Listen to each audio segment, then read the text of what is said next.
Welcome to the Pet Loss Companion. I'm Ken Dolan-Del Vecchio. I'm here with my friend and co-author, Nancy Saxton-Lopez, and this is a program that we do live on Facebook and YouTube every Thursday from 6 to about 6:30 p.m. Eastern Time, and it is based really in the book that we wrote a few years back called The Pet Loss Companion, Healing Advice from Family Therapists Who Lead Pet Loss Groups. And this podcast medium allows us to have a dialogue with people who are going through the very difficult time of having recently lost an animal or having an anniversary or in Mhm. some way or other their grief is really at the fore in their lives at this time. And a lot of what we do is we read correspondence, we read Mhm. emails that people have sent us, sharing their stories, sharing the story of their beloved animal companion's life and passing, and how they're doing now afterward. And so if you'd like to send us your story, please do that. You can reach me at kenddv at gmail.com. You can reach Nancy at nancysaxtonlopez At Gmail. at gmail.com. All of this information that I'm sharing in the beginning is also appearing in the description that accompanies the program, whether you're with us live. And thank you for joining us if you are, or if you're joining us through one of the rebroadcast or replay mediums. And thanks again if you're doing that. Mhm. There's a bunch of ways that you can provide support to us. It's all outlined in the description. We also mentioned the pet loss support group that I facilitate once a month, generally on the second Tuesday of the month. It'll be the 8th of this month through the generous support of Dakin Humane Society. There is an RSVP link in the description, and it is totally cost-free. That meeting is on the second Tuesday of the month from Mhm. 6 o'clock p.m. Eastern Time to 7:30 p.m. Eastern Time, and you can join from anywhere in the world, and in fact, people do. So it's a very interesting mix of people who are in that meeting. And it also, I'd like you to know, we cap the meeting because we don't want it to be so large that people who are there don't really get much of a chance to express themselves if they'd like to. So if you're interested, please do RSVP. If you RSVP and then you find that you actually can't make it because your circumstances change, please send me a note at my email address and I'll open it up again for people to join us. If you find value in this program, please subscribe if you haven't already. And if you have subscribed or you're not sure you want to subscribe, if you could give a thumbs up, if you can leave a comment, all of that charges the algorithm to help people who need this kind of support, Mhm. helps them to find this program with greater ease. And also, we'd like you to know that we have an affiliate relationship with a company called Bereave. Bereave creates these very finely crafted granite plaques that you can place on a gravesite or in a memorial garden or inside where you keep mementos. And if you purchase the plaque through the link on our in our description, we will get a little bit of money back from Bereave. So that's a little bit of a kickback that supports the work we're doing. Mhm. Nancy, you want to get us started for today? Yes, just some housekeeping. My Penny is here, and so I'll try to be mindful of her potential snoring or snorting. So I will mute.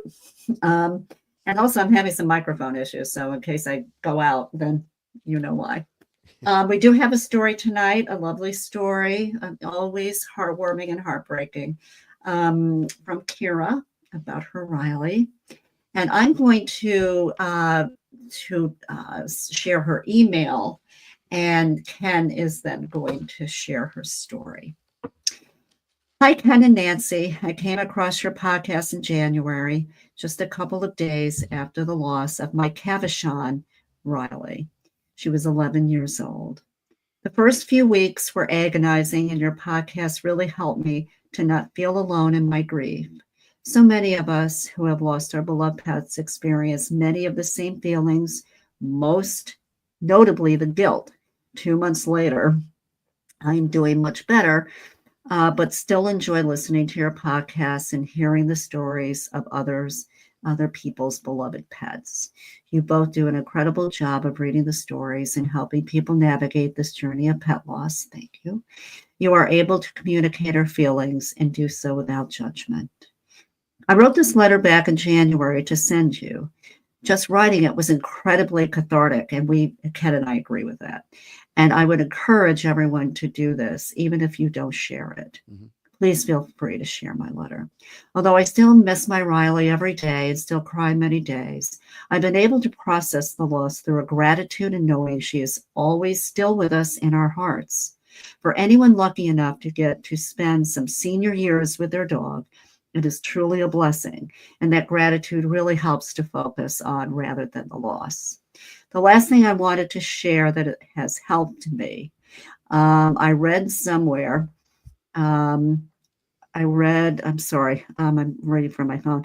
I read someone say that dogs can't outlive us because they need us. If we were to die first, they'd be all alone. They must go first. It's the only way. I think this makes so much sense, and we'd all agree. I would hate the thought of leaving our dogs without us. I look forward to the day that we can have another dog companion, and thanks to you, I know that would be an expansion of our family and not a replacement. So here is Kira's story, and she writes, My Ryleigh. We adopted Ryleigh from a local breeder in 2013. She was the half sister to my sister's dog, and now my husband surprised me with her for my 25th birthday. We went to the breeder and picked her out. I couldn't believe she was all mine to take care of and love.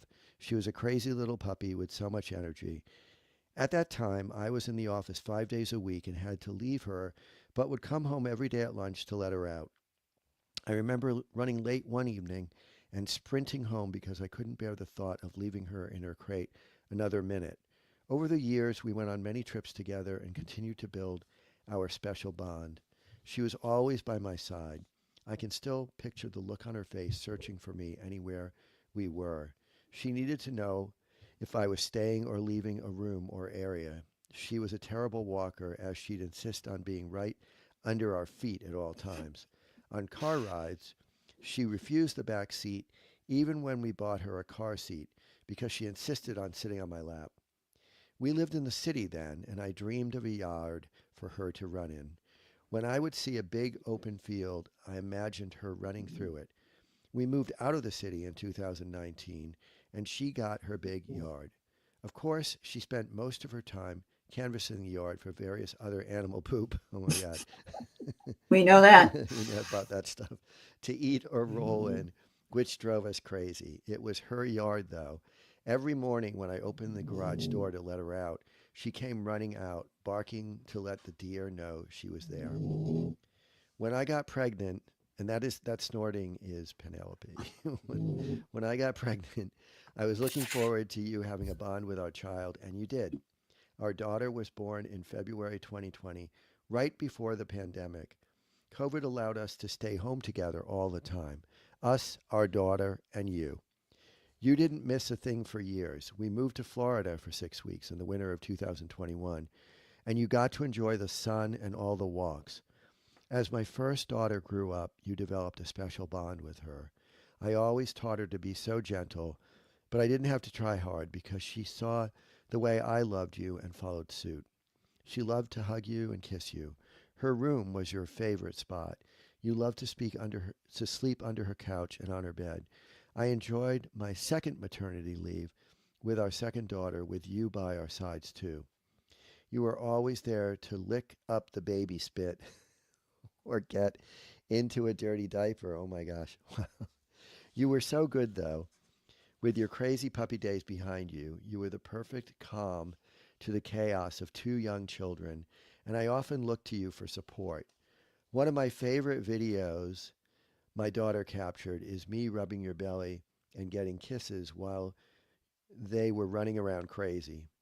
Even with two children to care for, I always looked out for you. We were a no grape household, as I was terrified you'd die eating a grape that someone dropped. I made sure you were always safely in my arms when cars came and went from our house. Speaking of, you always thought every visitor was there to see you. Even the nanny and babysitters we had, you made sure they greeted you as soon as they walked in the door, and they loved you. You had many friends. You were a very healthy pup over the years with only some issues jumping up and going up the stairs every so often. You were starting to have some arthritis, but it didn't stop you from following me around. Sometimes I felt bad. I would run upstairs to grab something quickly, and I felt you were wasting your energy going up and down the stairs to follow me. Looking back, I did notice around October you seemed to follow me less, but I figured you were just slowing down. You were 11 after all. They had picked up a heart murmur at the checkup that summer, and we were due for a follow-up. I wasn't too worried, since you seemed fine and we got busy with the holidays. Around Thanksgiving, we noticed you were losing weight, but I thought it was just the change in food I had you on for your heart. You had been a bit chunky from all the kids' food that fell on the floor over the last 5 years, so I wasn't too worried about a couple of pounds lost. When we got to Florida for Christmas, everything changed. I tried to walk you to the donut shop, and you just couldn't do it. I had to carry you. I was worried, but thought maybe your legs were bothering you.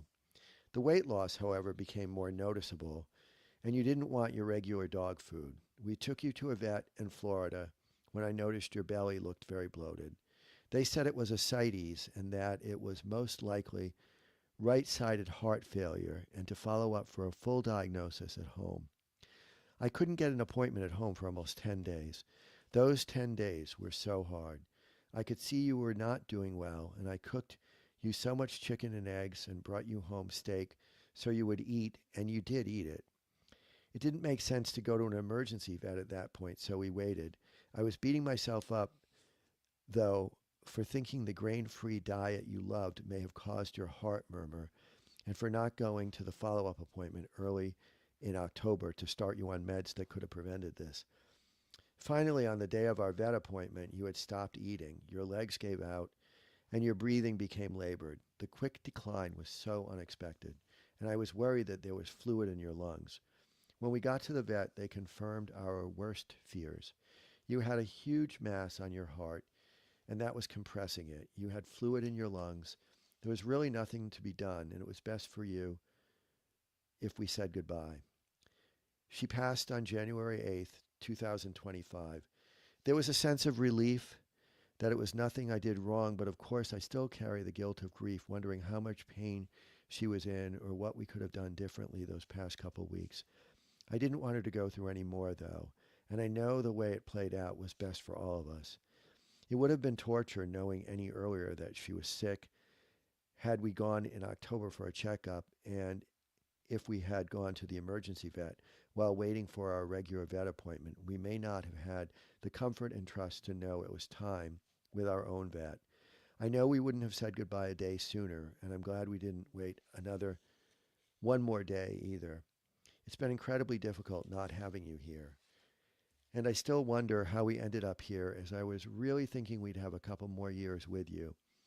I dreaded this day, but after your 10th birthday, I treated every day as a gift. Even when I was busy at work, I took a break to take you for a walk, and I was just as excited as you for my work and home days when it was just us and a quiet house. I loved you every day. You were my best friend. I miss you so much, but I'm endlessly grateful for 11 years of love and memories and all the videos and pictures I took to remind me of a life so well lived. That's a beautiful testament, just really beautiful. And Nancy, you're muted. I know you were saying something. It's a beautiful story. It's interesting because we talk a lot about, when end of life, death, euthanasia, right? And all of our stories have that at the end, right? Something has happened for the animal to die. And the guilt, she's struggling. I can see her, I don't know if struggling, but contemplating, right? Right. So I was beating myself up for thinking that the grain-free diet food you love may have caused your heart murmur. Okay, so that's the first thing. Maybe I shouldn't have done that. Well, you know what, though, that's very controversial. Yes, it is It's actually. like, really, there's a lot of research that shows that the grain-free thing is not an issue, really. that dogs don't need grain. That's all I'll say. I'm not an No, no, expert. no. And I understand that, but it's her thinking process, right? Yeah, That I'm yeah, yeah. right. And then, and then she didn't have the follow-up appointment right in October. So maybe meds could have prevented this. And then, of course, at that appointment, all of a sudden she knew, and they found out that it was that Ryleigh needed to be euthanized, right? The decline was so unexpected. But there was nothing more that they could do. But then as she goes through it, she knows she did the right thing at the right time, right? So she and her family, right, have done that. But then they go back. It's interesting what she says. It would have been torture knowing any earlier that she was sick had we gone in October for a checkup, and if we had gone to the emergency vet while waiting for a regular vet appointment. Now, but this is how we think, right? There's all of these. Oh yeah, the back. There's still questions, right? She believes, and rightly so, that they did what they needed to do with Ryleigh at the end of that day. But she's still thinking about what happens if I had done this, or should I have given her, grain-free food, or what would have happened if we went in October and found out she was sick. So we all go through that at those moments at the end of life, whether it's weeks, or a few days. But it was really interesting in how I think she presented this in her email. And she said at the end, I know we wouldn't have said goodbye a day sooner, and I'm glad that we didn't wait one more day either. So yeah. She has come to that peace, right. Yeah, and it's as you said, it's the back and forth that we do around negotiating the part of ourselves that wants them to live forever versus the part of ourselves that realizes the end was inevitable at that point, and that we just ended their suffering is the way that I think about what she's talking about. And she comes to a place, as you said, that's peaceful, ultimately. Right. And it's just, that's what we have to do. We have to kind of get ourselves there. And she comes to a place of gratitude as well. Yes. Well, that's what is so wonderful at the end, right? Also, I believe it's so cool when you have kids, if you can have a companion, because absolutely. I think that that's such a wonderful gift for kids to grow up and learn how to be responsible and respect and love, a companion animal. I think it's really helpful for their development. And this is one of the things that I said to her when I wrote back, is that I think it's really beautiful that that her kids were there through having this little Ryleigh with them, and they learned, because she modeled a gentle, very patient style of interacting with Ryleigh, touching her very gently. She was a very little dog. She said her kids, at least her first child, really picked that up just from her modeling. And I just think that there's such benefit in having a companion animal in a child's life, because it just teaches them so much about all of that, about being kind, about being gentle, and then it teaches them about the cycle of life. That a puppy That's right. is very a puppy is very fragile, and you've got to be really careful because they might get underfoot, and you don't want to step on them, and then they move into their adulthood, and they're more calm, and you have a deep friendship with them, and then they move into their senescence, and they grow old in a short time of our lives, and then we lose them. And for kids to have the experience of all of that, or the part of that, it's extremely helpful, I think, because it helps them understand the life cycle for all of us. Every one of us is going to die, and they're going to have family members and grandparents and others in the family who are going to die. And having the experience of losing a pet is part of learning about everything that happens in our lives and our connections with others who are important to us. And this is usually the first death for her kids, right? Yeah, often. Many times. Yeah, And not all the time, but many times. And I think it also um, supports them to get empathy, more yeah, empathy, yeah, right? yeah, So that they have yep, to they be gentle, and they have to be loving, and they want to be careful, especially when their animal gets older and is more frail, right? yeah, So yep, I think, I mean, there are a lot of people in our society that don't like animals, and that's their choice. But I think if you do have animals and you have kids, I think that that's a wonderful gift, you know. And frankly, Ryleigh was Kira's first daughter. And let's look at Riley because she was an insanely cute little dog. Here she is, Yeah, very and then cute, and then very here she sweet. is. It's just great, really cute. She's very And sweet.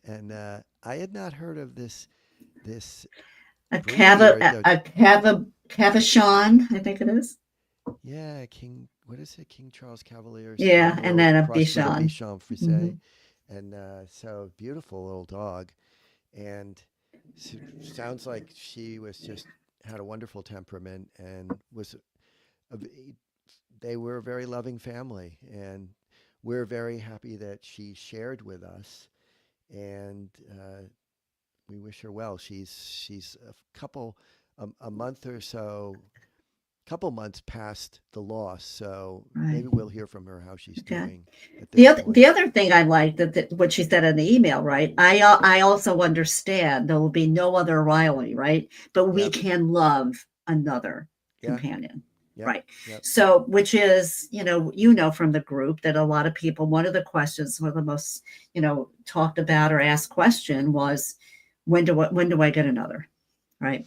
And so, and our answer was always, you'll know when you know, but it Yeah. cannot take the place of the one that's died. Yeah. I had an interesting conversation with a friend today when I asked her if she had any interest in taking a dog that the people who I board my dogs with, they're dog trainers, and one of the dogs that they trained lives with somebody who's losing their home, and they have to rehome their dog, and so they'd sent a picture and said that she's a very sweet dog, and so I asked this friend if she had any interest because I know she's kind of a dog person, and she said no because they had to euthanize their dog about a year ago, and she still doesn't feel ready, and so she doesn't know if she'll ever be ready for another dog. So she got herself a kitten, and Okay, she that talked works. about she talked about how much fun the family is having with the kitten, and But she said probably in the future, and so we navigate that whole question of when, how, if, what sort of companion animal to bring into our family again. It's very individualized, and people work through that in whatever way makes sense. And of course, I told the people who are who need a new home for this dog that I would take them, except I would lose my marriage, so I'd have to defer, and I'll ask other people That might be who a are in my problem. network. Yeah, they wrote back and said we probably shouldn't break up your marriage. But it's true. Sometimes people get instead of a dog, they get a cat, Yeah, or they may get absolutely. a bird, or they may get Yeah, something, or a different breed of dog or cat, right? yeah, But that's fine. yep, It's I think people do miss a lot of times, or you certainly miss the one that has died, right? Recently died, and they're not there, and it's very empty and upsetting, and you're kind of miscombobulated right in the house. But eventually, you will find, if some people never do, they never go in that direction, but eventually most people do. yeah, yeah. So we have a comment from Sarge Boo who says, "I'm very sorry for your loss. It's a beautiful story." And then I think with responding to the picture said, "So sweet." And then we have from Celeste Ernest Di Stefano Gilliam, who said, "So sorry, we love our baby so much." And of course we do. And thank you both for those comments. And we'll say thanks again Yes. to Kira Thank you, for Kara. sharing Riley's story with us. And again, if you find this program helpful, please do leave a thumbs up or a comment or subscribe if you haven't already. It helps the algorithm to get the program to more people. And so we're trying to reach out and touch as many people as we Mhm. possibly can, of course. And we wish everybody a good evening. And Nancy, good seeing you, and I'll see you next week. This week. Take care, everyone. Bye bye.